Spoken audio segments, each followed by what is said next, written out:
A que allí donde se encuentra en su casa pueda ubicar en el libro de Lucas, capítulo 15, versículo 11. Lucas, capítulo 15, verso 11. Es uno de los pasajes más conocidos entre las parábolas que el Señor Jesús explicó, porque vamos a hablar acerca de la parábola del Hijo Pródigo. Ese va a ser la enseñanza en el día de hoy, la parábola del Hijo Pródigo. Lucas capítulo 15, verso 11. Voy a leerlo rápidamente, dice la Biblia. También dijo, un hombre tenía dos hijos, y el menor de ellos dijo a su padre, Padre, dame la parte de los bienes que me corresponde, y le repartió los bienes. No muchos días después, juntándolo todo, el hijo menor se fue lejos de una provincia apartada, y allí desperdició sus bienes viviendo perdidamente. Y cuando todo lo hubo malgastado, vino una gran hambre en aquella provincia y comenzó a faltarle. Y fue y se arrimó a uno de los ciudadanos de aquella tierra, el cual le envió a su hacienda para que apacentase cerdos, y deseaba llenar su vientre de las algarrobas que comían los cerdos, pero nadie le daba. Y volviendo en sí dijo, ¿cuántos jornaleros en casa de mi padre tienen abundancia de pan, y yo aquí perezco de hambre? Me levantaré e iré a mi padre y le diré, Padre, he pecado contra el cielo y contra ti, y ya no soy digno de ser llamado tu hijo. Hazme como uno de tus jornaleros. Y levantándose vino a su padre, y cuando aún estaba lejos lo vio su padre y fue movido a misericordia y corrió y se echó sobre su cuello y le besó. Y el hijo le dijo, Padre, he pecado contra el cielo y contra ti, y ya no soy digno de ser llamado tu hijo. Pero el padre dijo a sus siervos, sacad el mejor vestido y vestidle, y poned un anillo en su mano y calzado en sus pies, y traed el becerro gordo y matadlo, y comamos y hagamos fiesta, porque este mi hijo muerto era y ha revivido, se había perdido y es hallado. Y comenzaron a regocijarse. Gloria a Dios. Bueno, esta parábola del hijo pródigo muestra diferentes escenas donde podemos aprender aspectos importantes de cada uno de sus personajes, mis hermanos. Pero para mí lo más maravilloso e importante de esta parábola es el gozo que Dios siente cada vez que un pecador se arrepiente. Yo no sé si usted ha meditado en eso, pero es que el amor de Dios está demostrado en la palabra desde Génesis hasta Apocalipsis. El amor de Dios es tan grande que a la mente del hombre natural no puede ser comprendido.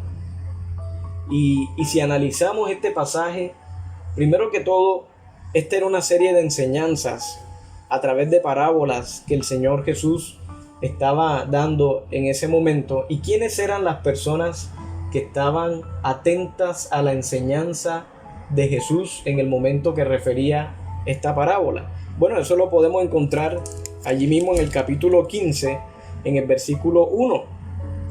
Capítulo 15, verso 1 del libro de Lucas dice, se acercaban a Jesús todos los publicanos y pecadores para oírle. Entonces, ¿quiénes eran los que estaban atentos a las enseñanzas de Jesús en ese momento? Todas las personas que eran pecadoras, o sea, todas las personas que tenían necesidad de salvación. Sin embargo, aquí también encontramos otro grupo de personas. En este momento, ¿verdad? Encontramos otro grupo de personas que estaban escuchando también a Jesús, pero que quizás tenían un interés diferente a ser salvos o a entregarle su vida. Dice la Biblia que así como habían publicanos y pecadores, también encontramos la presencia de los fariseos y de los escribas, quienes murmuraban entre ellos y criticaban a Jesús porque Jesús presentaba la palabra al pecador. Por ejemplo, aquí en el versículo 2 dice, y los fariseos y los escribas murmuraban diciendo, este a los pecadores recibe y con ellos come. Entonces fíjense que los fariseos siempre fueron críticos de Jesús y criticaban porque Jesús en ese momento compartía con los pecadores. Pero ¿qué estaba compartiendo Jesús con los pecadores? Su palabra, su evangelio. Entonces la actitud de los fariseos y escribas no representa a una persona que tiene amor por el pecador. Y es esa actitud de muchos que censuran y murmuran de otros que han entregado su vida a Cristo. Hay personas que no aceptan el hecho de que otros busquen de Dios. Y muchos dicen, ¿cómo es posible que este hombre, después de que ha sido estafador, mentiroso, blasfemo, narcotraficante, homicida, y ahora lo vemos predicando? ¿Cómo es posible que esta persona, después de que fue todo esto, y ahora lo vemos congregándose en una iglesia? Esto es inaceptable. Bueno, ese es el discurso de muchas personas que naturalmente piensan y no pueden percibir las cosas que son espirituales porque para ellos les son locura. Este tipo de personas no comprenden el amor de Dios. Pero si nosotros analizamos el carácter de nuestro Padre Celestial, la Biblia muestra muchos pasajes en donde la actitud de Dios hacia el pecador es una actitud de amor, de misericordia. Dice Ezequiel 33:11: diles, vivo yo, dice Jehová el Señor, que no quiero la muerte del impío, sino que se vuelva el impío de su camino y que viva. Por ejemplo, Mateo capítulo 9, en el versículo 13 dice: misericordia quiero y no sacrificio, porque no he venido a llamar a justos, sino a pecadores al arrepentimiento. También dice la Biblia que el sano no necesita necesidad del médico, sino el enfermo. El Señor ha venido a este mundo a presentar su palabra, a presentar el evangelio a unas personas que están bajo condición de pecado, bajo una condición deplorable, bajo condición de bancarrota. Juan capítulo 6, verso 37 dice que el Señor decía: el que a mí viene, yo no le echo fuera. Todas las personas que hemos venido a Cristo hemos tenido defectos, hemos pecado, hemos tenido algo en común, y es la naturaleza pecaminosa que heredamos de nuestros primeros padres. Antes de esta parábola del hijo pródigo, si usted analiza en su Biblia, en el capítulo 15, la parábola del hijo pródigo se encuentra desde el versículo 11, pero si se da cuenta, antes de la parábola del hijo pródigo está la parábola de la oveja perdida, y también encontramos la parábola de la moneda perdida. Estas parábolas tienen mucha relación porque apuntan a un mismo significado. Y yo le voy a decir por qué, mi hermano. Dice la Biblia que en cuanto a la parábola de la oveja perdida, que cuando esta oveja perdida es rescatada hay gozo. Así como también el Señor demuestra su gozo cuando un pecador se arrepiente. Por ejemplo, en Lucas capítulo 15, verso 7, dice: os digo que así habrá más gozo en el cielo por un pecador que se arrepiente, que por 99 justos que no necesitan de arrepentimiento. Cuando esa oveja es perdida, dice la Biblia que el pastor deja las 99 y va por esa ovejita que está perdida, la venda, le ayuda y la rescata. Pero cuando esta oveja es encontrada, la Biblia nos enseña que hay un gozo también cuando un pecador se arrepiente. Y analizando también, ¿verdad?, desde el versículo 8 hasta el versículo 10 hay otra parábola que es la parábola de la moneda perdida. Y narra el pasaje, ¿verdad? Este pasaje narra acerca de una mujer que cuando pierde esa moneda se alegra al encontrarla. Y esa mujer reúne a sus amigas y les cuenta de que esa moneda que se le había perdido ha aparecido. Y en el versículo 10 dice: así os digo que hay gozo delante de los ángeles de Dios cuando un pecador se arrepiente. Oye, si hay personas que se alegran cuando encuentran una moneda que se les pierde o una oveja que se pierde, ¿cuánto más debería ser la alegría por un pecador que se arrepiente, mis hermanos? Y si usted se da cuenta, en ambas parábolas, tanto en el de la oveja perdida como de la moneda perdida, hay una frase al final que dice que hay gozo cuando un pecador se arrepiente. De esta manera también, ahora narramos la parábola del hijo pródigo, que comienza desde el versículo 11. Ojo, porque aquí el público que está escuchando a Jesús en ese momento son todos los pecadores. Y esos pecadores incluían a los publicanos, pero también habían unos detractores, unos críticos de la época que eran los fariseos y los escribas, que a pesar de que tenían la ley de Dios cerca, las escrituras la tenían, ellos no aplicaban. sino que más bien se dedicaban a criticar a Jesús por el hecho de que él aceptaba a los pecadores que venían arrepentidos. Si usted analiza en la parábola del hijo pródigo, en el capítulo 15, versículo 11 dice que un hombre tenía 2 hijos. Y en el versículo 12 dice, el menor de ellos dijo a su padre, Padre, dame la parte de los bienes que me corresponde, y les repartió los bienes.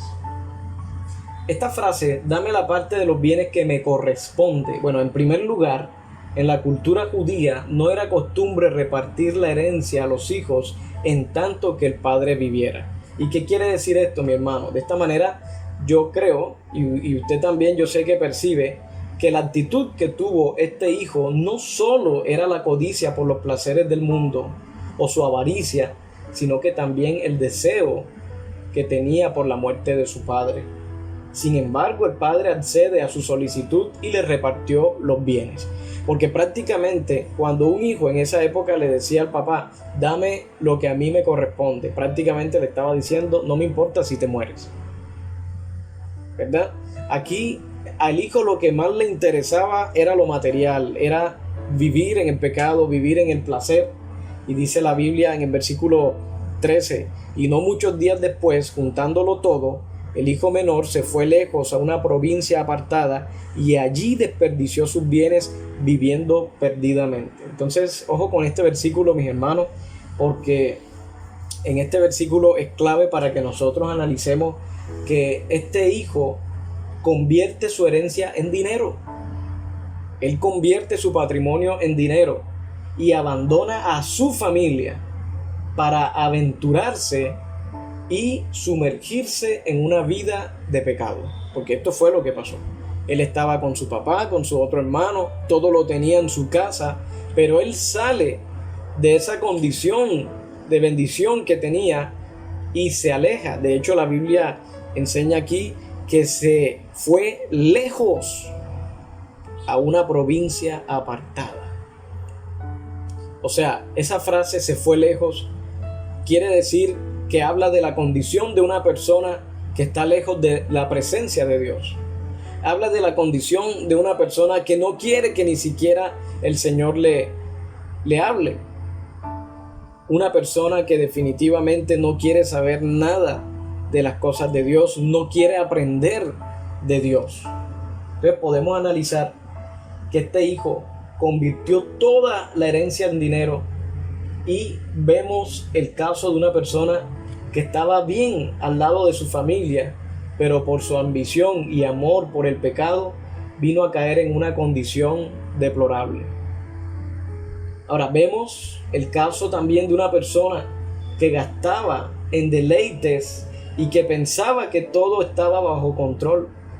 Pero si analizamos el versículo 14 dice, y cuando todo lo hubo malgastado, vino una gran hambre en aquella provincia y comenzó a faltarle. Dice que llegó el momento en que todo lo hubo malgastado y vino una gran hambre en aquella provincia y ya no le alcanzaba lo poco que le quedaba. Él comenzó a sentirse alcanzado, comenzó a sentirse apurado por esta condición que tenía. Ahora yo quiero recordarles que el versículo 13 narra la condición de un hombre que decidió vivir perdidamente, porque la Biblia dice que allí desperdició sus bienes viviendo perdidamente. ¿Y qué quiere decir esta expresión de viviendo perdidamente?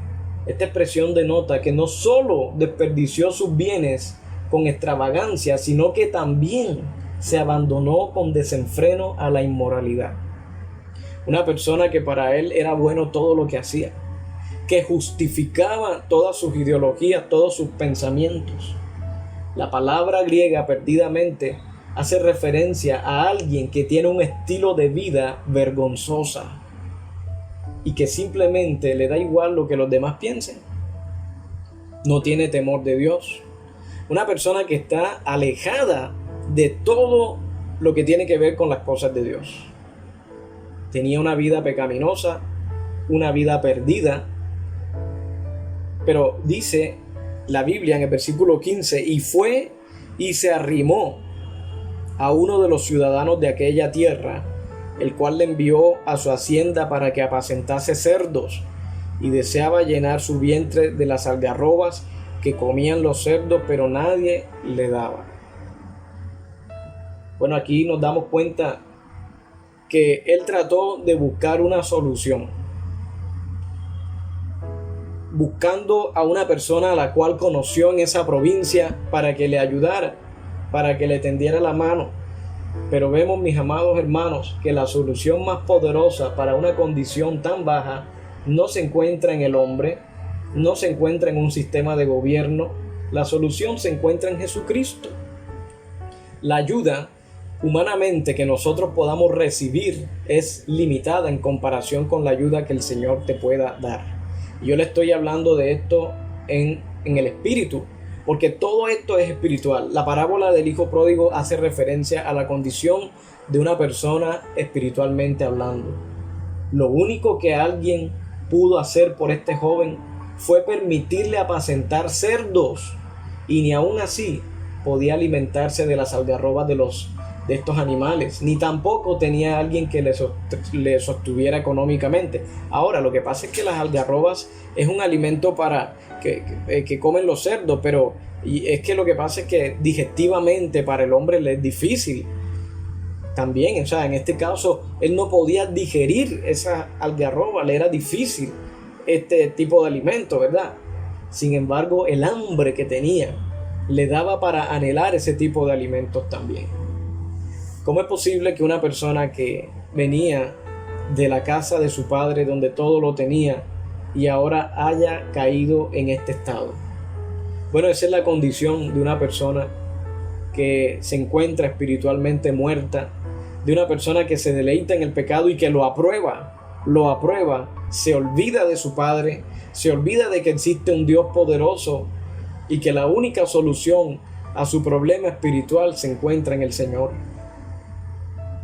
En el versículo 17 dice: y volviendo en sí dijo: ¿cuántos jornaleros en casa de mi padre tienen abundancia de pan, y yo aquí perezco de hambre? Bueno, esta expresión que dice volviendo en sí, o sea, él meditó en su corazón, comenzó a analizar y a darse cuenta de que su conducta pecaminosa y alejada de Dios lo habían dejado en miseria espiritual. Cuando comienzas a meditar en tu condición de pecado y en la situación deplorable y de bancarrota en la que te encuentras o en la que se encuentra tu vida, en ese momento eres candidato para salvación. ¿Por qué les digo esto, mis hermanos? Porque hay personas que justifican su pecado. Pero aquí, cuando la frase dice que volviendo en sí, o sea, que conscientemente él estaba pensando que lo que estaba haciendo no estaba bien. Dice la Biblia que él volvió en sí y comenzó a analizar: ¿cuántos jornaleros en casa de mi padre tienen abundancia de pan, y yo aquí perezco de hambre? O sea que la condición en la que él se encontraba era muchísimo, pero muchísimo peor que la condición de un siervo o de un esclavo.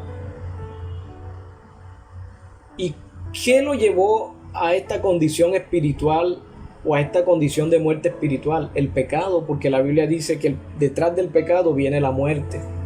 Y por eso yo quisiera recordarles, mis hermanos, que esta es la condición de muchas personas en este mundo, una condición de muerte espiritual. ¿Y por qué? Porque se han alejado del Señor, se han ido a una provincia muy lejos y se han desenfrenado en su pecado. Son desobedientes, son maledicientes, personas que no tienen temor de Dios, personas que no escuchan ni siquiera la voz de Dios, la palabra de Dios. Pero cuando una persona vuelve en sí y una persona reconoce que lo que está haciendo está mal, es un paso muy importante que te va a permitir analizar y volverte al Señor. Y ojo, porque el evangelio, ¿para quién es predicado? El evangelio es predicado para todas aquellas personas que están en esta condición de bancarrota espiritual. Hay personas que se sienten autosuficientes como los fariseos. Hay personas que dicen, ¿cómo es posible que que era pecador o que ha sido pecador toda su vida ahora y que cristiano y que ahora vino a Cristo? Recordemos lo que la palabra del Señor dice: el que a mí viene yo no le echo fuera. Hermano, realmente el Señor ha venido por el perdido, por el pecador. Por eso es que nosotros creemos que la predicación del Evangelio no es en vano. Muchos van a creer por medio de esta predicación del Evangelio. Por eso es necesario, mi amado hermano, que tengamos en cuenta las bienaventuranzas. ¿Para quiénes son las bienaventuranzas según Mateo capítulo 5? Cuando el Señor decía, bienaventurados los pobres en espíritu, porque de ellos es el reino de los cielos. Cuando tú reconoces tu pobreza espiritual, cuando tú reconoces tu condición de pobreza, de bancarrota espiritualmente, y tú te acuerdas de que hay un Dios creador que te puede ayudar y te puede dar riquezas en medio de esa situación espiritual, te puede dar riquezas espirituales. Allí comienza realmente la bendición. Allí comienza realmente tu dicha, porque la palabra bienaventurado significa dichoso. Y la segunda bienaventuranza dice, bienaventurados los que lloran, porque ellos recibirán consolación. Habla de la condición de un hombre que se da cuenta de su condición tan deplorable y llora por esa condición. Y dice, bienaventurados los mansos, porque ellos recibirán la tierra por heredad. Habla de la condición humilde. Habla de la condición de un corazón humilde que después de haber reconocido su pobreza espiritual, después de haber llorado, reconoce con humildad quién es el Señor, quién es la persona que puede hacerle libre. Y bienaventurados los que tienen hambre y sed de justicia, porque ellos serán saciados.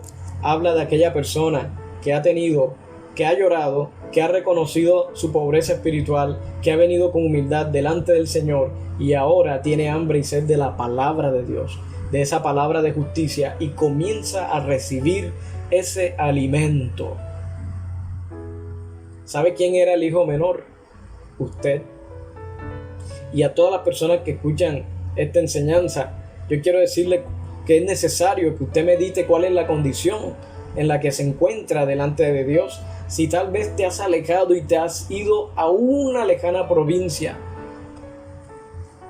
tratando de esconderte de Dios, alejado de la misericordia, del amor, eres la oveja número 100 y eres la moneda perdida.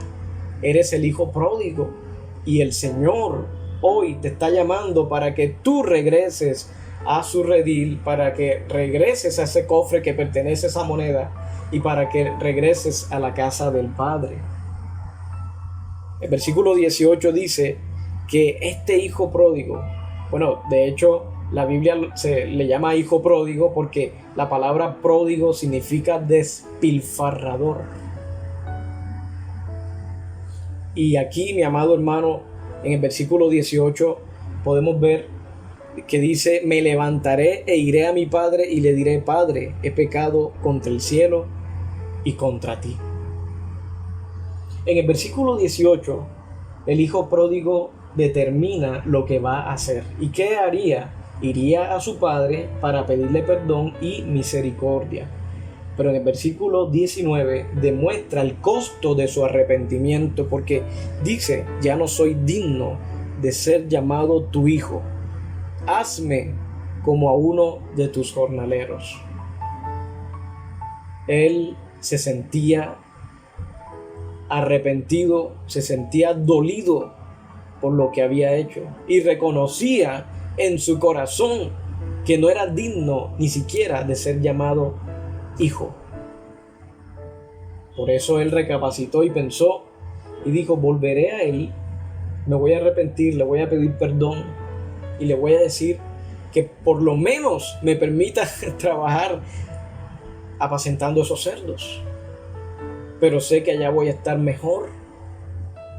Además, el versículo 18 demuestra no solo que había pecado contra el Padre, sino que también entendió la gravedad de su pecado. Él pecó contra el Padre, él pecó contra el cielo. Él entendía la gravedad de su pecado. ¿Y en qué consiste la gravedad de su pecado? Consiste en que cada vez que el ser humano está lejos de Dios, ¿por qué está lejos de Dios? Por el pecado. Eso quiere decir que el pecado separa al hombre de Dios. Versículo 20 dice: y levantándose vino a su padre, y cuando aún estaba lejos, lo vio su padre, y fue movido a misericordia, y corrió y se echó sobre su cuello, y le besó. Mire, hermano, el versículo 20 demuestra de que en todo momento el padre esperaba a su hijo, y anhelaba con mucha esperanza su regreso. Y usted no sabe algo, que así también nuestro Padre Celestial está anhelando que muchos pecadores vengan a Él. Si usted se da cuenta, el hecho de que el Hijo se haya marchado fue una decisión que Él tomó. No fue algo que dependió del Padre. Todos nosotros tenemos voluntad. El ser humano tiene una voluntad. Y el Señor va a dejar que tú decidas. Y toda decisión tiene una consecuencia. Pero lo que te puedo decir hoy, que si tu decisión es venir a la casa del Padre, Él no te va a rechazar.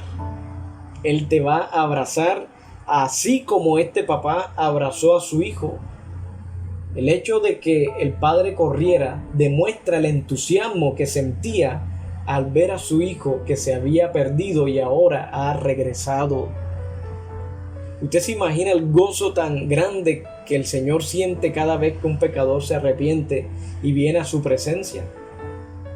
El Señor no será indiferente si vienes a Él.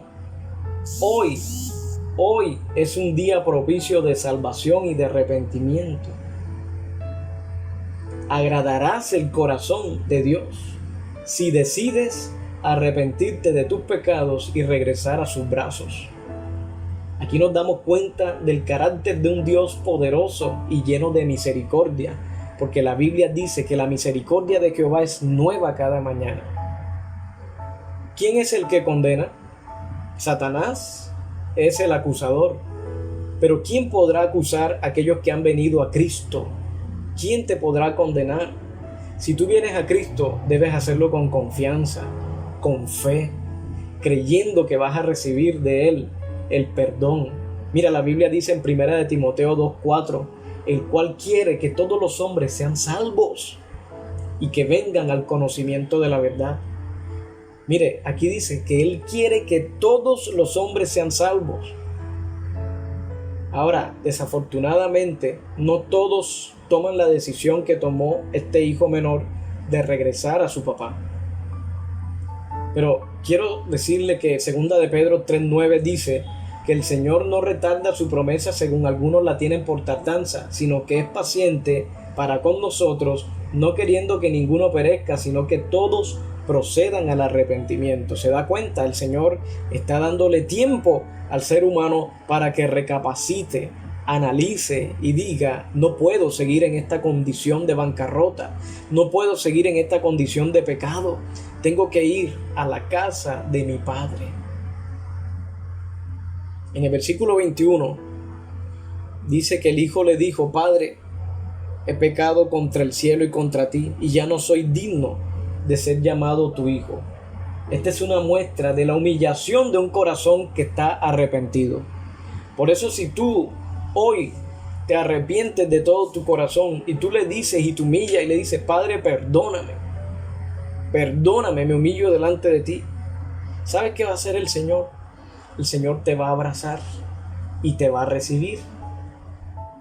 Ahora, en el versículo 22 dice: pero el padre dijo a sus siervos: sacad el mejor vestido y vestidle, poned un anillo en su mano y calzado en sus pies. Esta es la bendición de Dios cuando un pecador viene al arrepentimiento, cuando un pecador viene a Él con un corazón arrepentido. Yo quiero hacer una aclaración, mis hermanos. La salvación no te la da el hecho de que simplemente usted vaya a una iglesia. La salvación viene por la fe que tú pongas en Cristo Jesús. Una persona que ha sido regenerada por el poder del Evangelio, esa es una persona salva. Pero hay personas que simplemente van a una iglesia porque las invitaron, o simplemente escuchan una prédica porque les gusta cómo habla de bonito el predicador, o simplemente les gustan las alabanzas que pasan en la iglesia. Pero eso no basta. No basta, o sea, no te conviertas en un oyente simplemente. Conviértete a Cristo. Y convertirse a Cristo implica tener una nueva vida. La Biblia dice, de modo que si alguno está en Cristo, nueva criatura es. Las cosas viejas pasaron y ahora todas son hechas nuevas. La condición de este hijo pródigo era diferente de cuando estaba en el pecado que estando con su papá. ¿Y sabe por qué te digo esto, mi hermano?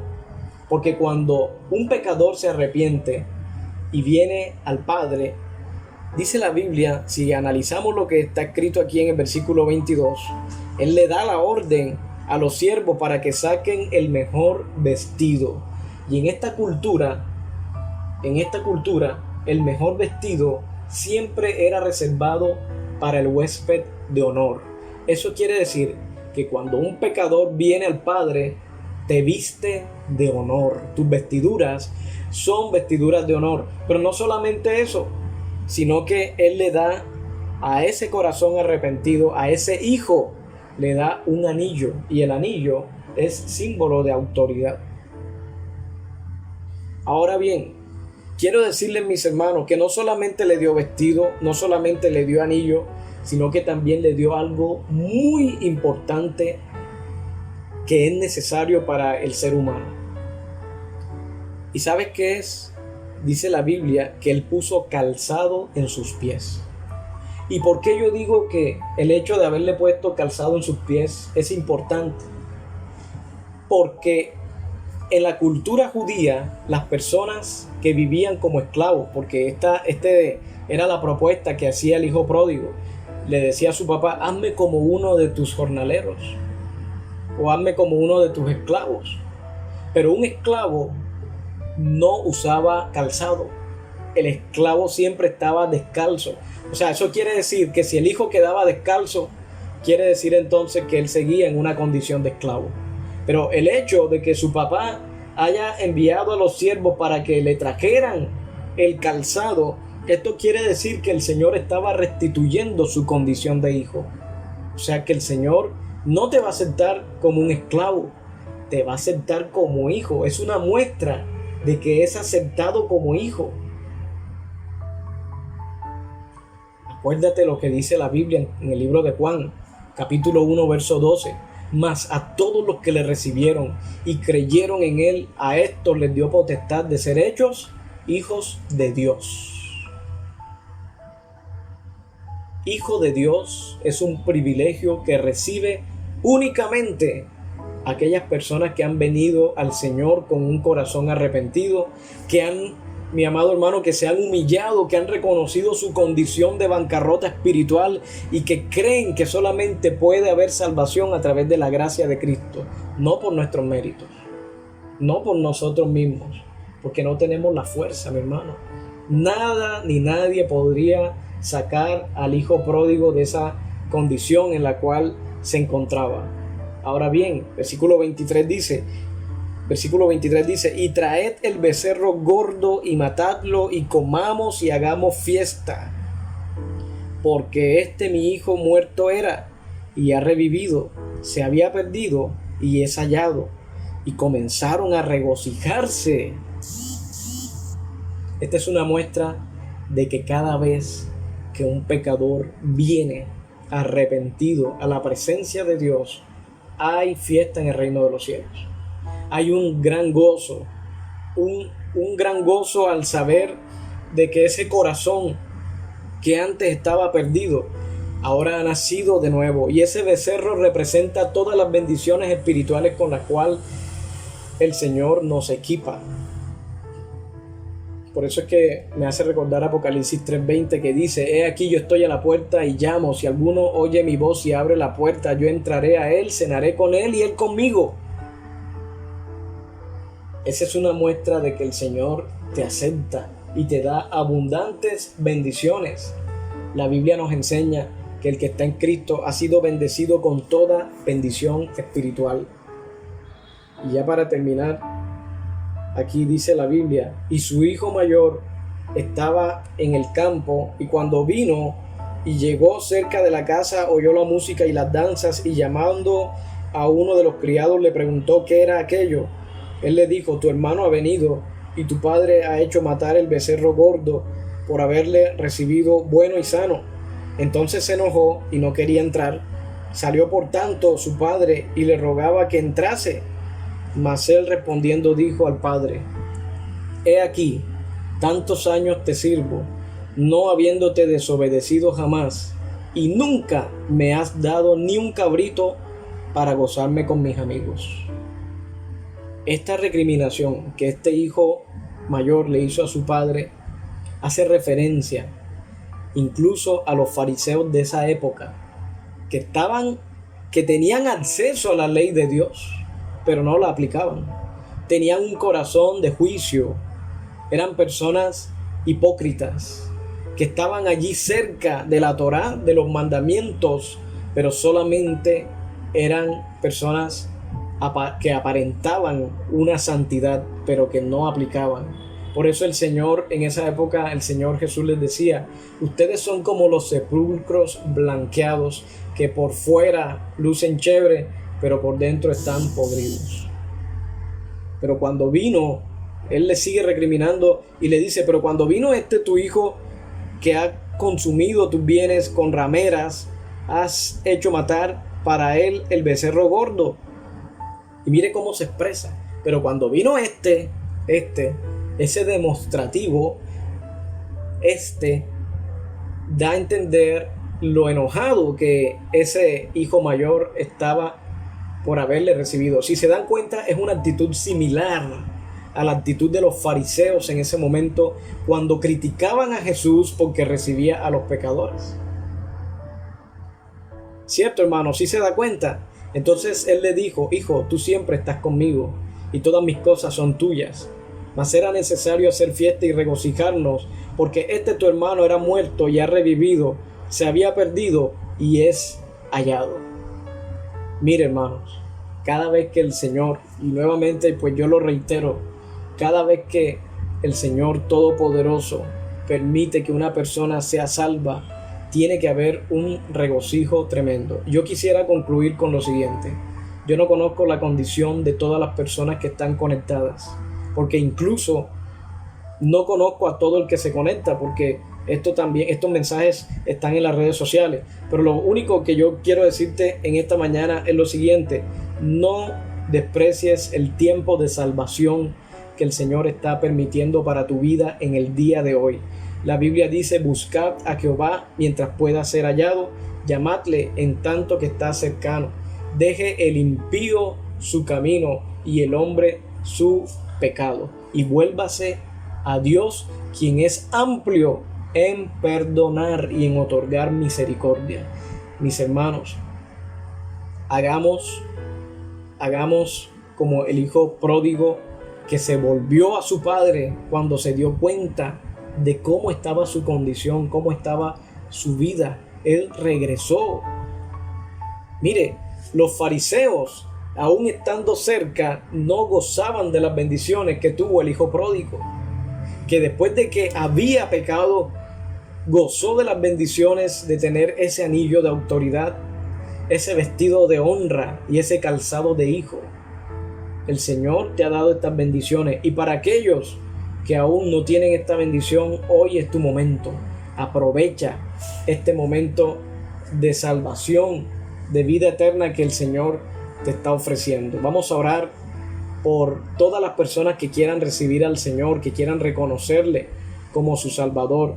Pero antes de orar, me gustaría alabar al Señor, y quiero que por favor estés aquí pendiente, porque el Señor Todopoderoso ha prometido grandes bendiciones para toda aquella persona que se arrepiente y que viene a Él. Vuelve a casa, te dice el Señor en esta mañana. Aleluya.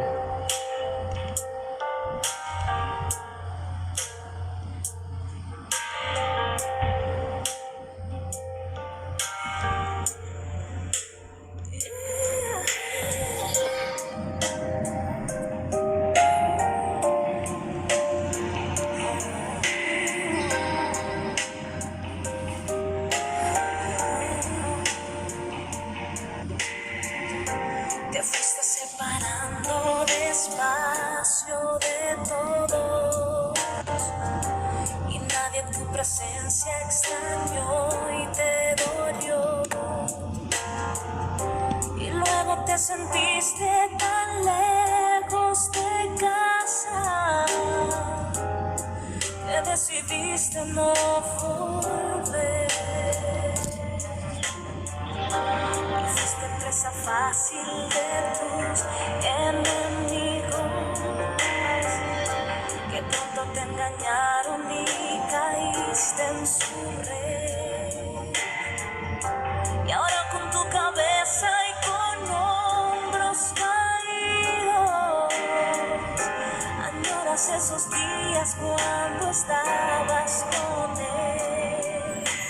Eres una oveja del rebaño del Señor, tu pastor te está llamando, vuelve hoy. Vuelve como el pródigo a su casa regresó, cuando lejos de su padre se encontró. Vuelve a casa hoy.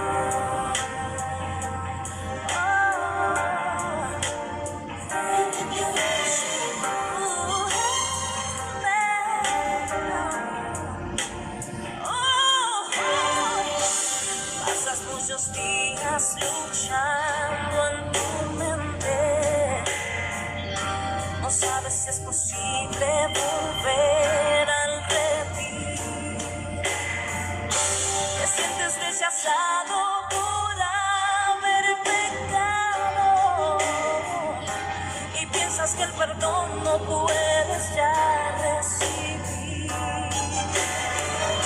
No tienes que dudar del